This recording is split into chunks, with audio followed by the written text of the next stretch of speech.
Hello students, इस YouTube channel Magadh study campus में आपका स्वागत है। आज हम लोग पॉलिटी का 7 डे देखेंगे, जिसमें 10 मोस्ट इंपोर्टेंट क्वेश्चंस को सोल्व करेंगे, जो ऑल वन डे एग्जाम के लिए यूजफुल होगा। चलिए क्वेश्चन नंबर 1 देखिए। भारतीय संविधान की निम्नलिखित में से कौन सी विशेषता ऑस्ट्रेलिया से नहीं ली गई है? कौन सी विशेषता ऑस्ट्रेलिया से नहीं ली गई है, बताइए। कौन सी नहीं ली गई है? राज्यसभा के सदस्यों का निर्वाचन। देखिए, इसका हम लोग सोल्यूशन भी देख लेते हैं। भारतीय संविधान ने ऑस्ट्रेलिया संविधान से कई विशेषताएं उधार ली है, लेकिन राज्यसभा के सदस्यों के चुनाव की प्रणाली उनमें से एक नहीं है। राज्यसभा के सदस्यों का चुनाव राज्य विधानसभाओं के निर्वाचित सदस्यों द्वारा एकल हस्तांतरणीय वोट के माध्यम से अनुपातिक प्रतिनिधित्व की प्रणाली के माध्यम से किया जाता है। भारत के पूरे क्षेत्र में व्यापार, वाणिज्य और समागम की स्वतंत्रता का सिद्धांत, जैसा कि भारतीय संविधान के अनुच्छेद 301 के तहत प्रदान किया गया। पूछता है कि अनुच्छेद 301 में क्या है, आप लोग ये बताइएगा। भारत के पूरे क्षेत्र में व्यापार, वाणिज्य और समागम की स्वतंत्रता का सिद्धांत है। संयुक्त बैठक का प्रावधान भारतीय संविधान के अनुच्छेद 108 में है।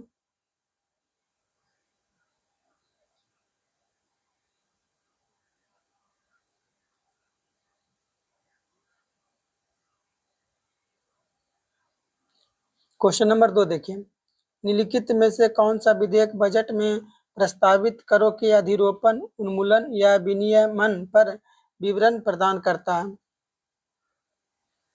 कौन सा विधेयक करता है? वित्त विधेयक। देखिए वित्त विधेयक के बारे में।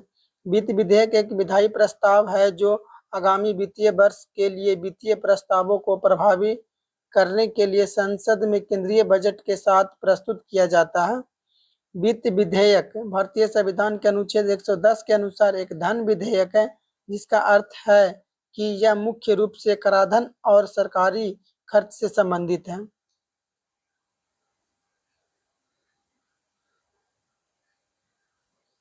क्वेश्चन नंबर 3 देखिए। संविधान का संवैधानिक सलाहकार कौन था, बताइए। कौन थे? बी.एन. राव। बी.एन. राव, जिन्हें बेनेगल नरसिंह राव के नाम से भी जाना जाता है, भारत की संविधान सभा के संवैधानिक सलाहकार थे। बी.एन. राव ने संविधान का प्रारंभिक मसौदा तैयार किया, जिसे बाद में डॉक्टर बी.आर. अम्बेडकर ने अध्यक्षता वाली मसौदा समिति द्वारा संशोधित किया गया। बी.एन. राव ने मौलिक अधिकारों, निर्देशक सिद्धांतों और सरकार की संरचना से संबंधित प्रावधानों को शामिल करने पर भी सलाह दी।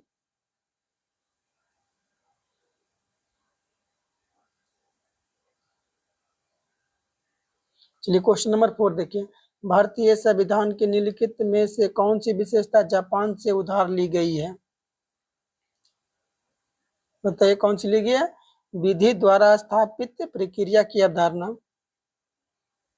भारतीय संविधान ने विधि द्वारा स्थापित प्रक्रिया की अवधारणा को जापानी संविधान से उधार लिया है। विधि द्वारा स्थापित प्रक्रिया शब्द भारतीय संविधान के अनुच्छेद 21 में निहित है, जो जीवन और व्यक्तिगत स्वतंत्रता के अधिकार का आश्वासन देता है। अनुच्छेद 21 में प्रावधान है कि किसी भी व्यक्ति को उसके जीवन या व्यक्तिगत स्वतंत्रता से वंचित नहीं किया जाएगा, सिवाय कानून द्वारा स्थापित प्रक्रिया के अनुसार।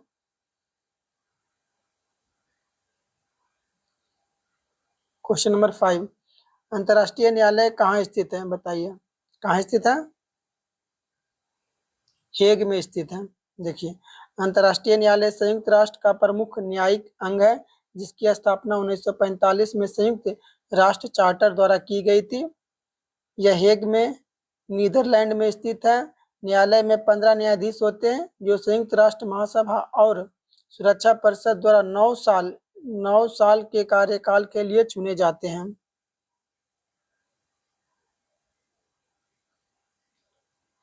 क्वेश्चन नंबर 6 देखिए। भारत के राष्ट्रपति राज्यसभा के लिए कितने सदस्यों को मनोनीत कर सकते हैं, बताइए। 12। भारत के राष्ट्रपति को राज्यसभा, जो भारत की संसद का ऊपरी सदन है, के लिए 12 सदस्यों को मनोनीत करने का अधिकार है। यह प्रावधान भारतीय संविधान के अनुच्छेद 80 के तहत प्रदान किया गया है। यह राज्यसभा की संरचना को निर्दिष्ट करता है, जिसमें अधिकतम 250 सदस्य होते हैं।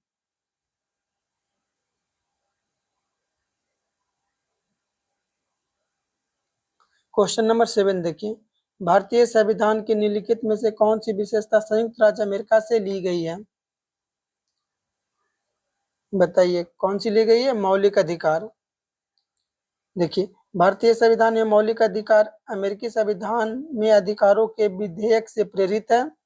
भारतीय संविधान भाग 3 के तहत इन अधिकारों की गारंटी देता है, जो सभी नागरिकों को बुनियादी स्वतंत्रता और समानता सुनिश्चित करता है। भारतीय मौलिक अधिकारों में समानता का अधिकार, समानता का अधिकार अनुच्छेद कहां से कहां तक है? 14 से 18।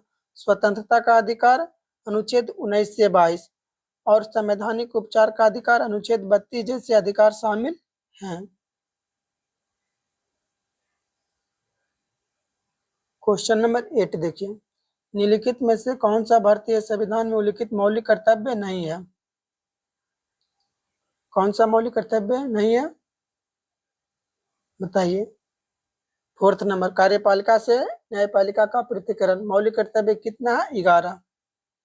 कार्यपालिका से न्यायपालिका का पृथक्करण एक मौलिक कर्तव्य नहीं है, बल्कि भारतीय संविधान के अनुच्छेद 50 के तहत राज्य नीति के एक निर्देशक सिद्धांत है। आप लोग मौलिक कर्तव्य जरूर लिखिएगा।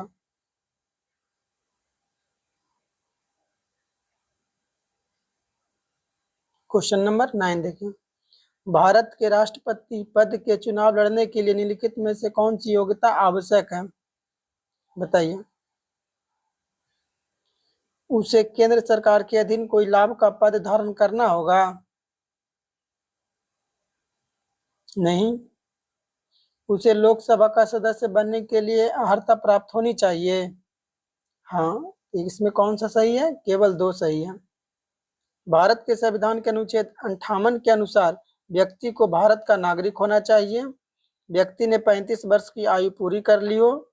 उम्मीदवार को लोकसभा का सदस्य चुने जाने के योग्य होना चाहिए। चलिए लास्ट क्वेश्चन है, राष्ट्रपति समय समय पर संसद के प्रत्येक सदन को ऐसे समय और स्थान पर मिलने के लिए बुलाए जो वह उचित समझे, लेकिन कितने महीने में एक सत्र में अपनी अंतिम बैठक और अगले सत्र में अपनी पहली बैठक के लिए नियत तिथि के बीच नहीं आने चाहिए? बताइए कितने महीने? 6 महीने। भारतीय संविधान के अनुच्छेद 85 के अनुसार राष्ट्रपति के पास संसद के प्रत्येक सदन को ऐसे समय और स्थान पर मिलने के लिए बुलाने की शक्ति है जो वह उचित समझे। हालांकि संसद के 2 सत्रों के बीच का अंतराल 6 महीने से अधिक नहीं होनी चाहिए।